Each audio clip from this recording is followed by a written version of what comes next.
Ang batang naging bato. Isang araw, isang maliit na batang lalaki na nagngangalang Elonen ang nakaupo sa bakuran na gumagawa ng bitag ng ibon. At habang siya ay nagtatrabaho, tinawag siya ng isang maliit na ibon.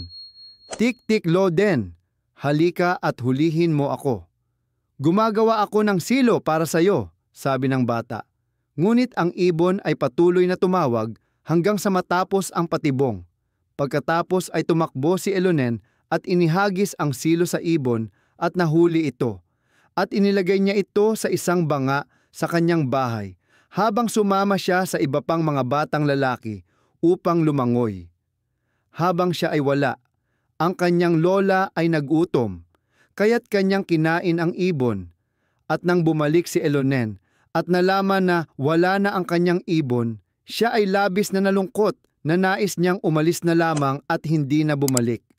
Lumabas siya sa kagubatan at naglakad ng malayo.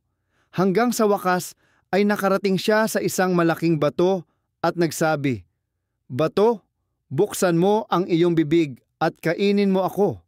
At ibinuka ng bato ang bibig at nilamon ang bata. Nang makaligtaan ng kanyang lola ang bata, lumabas siya at tumingin kung saan-saan, umaasang mahahanap siya. Sa wakas ay dumaan siya malapit sa bato at sumigaw ito, "Narito siya." Pagkatapos ay sinubukan ng matandang babae na buksan ang bato ngunit hindi niya magawa. Kaya tinawag niya ang mga kabayo upang pumunta at tulungan siya. Lumapit sila at sinipa ito, ngunit hindi ito masira. Pagkatapos ay tinawag niya ang kalabaw at ikinabit nila ito, ngunit nabali lamang ang kanilang mga sungay.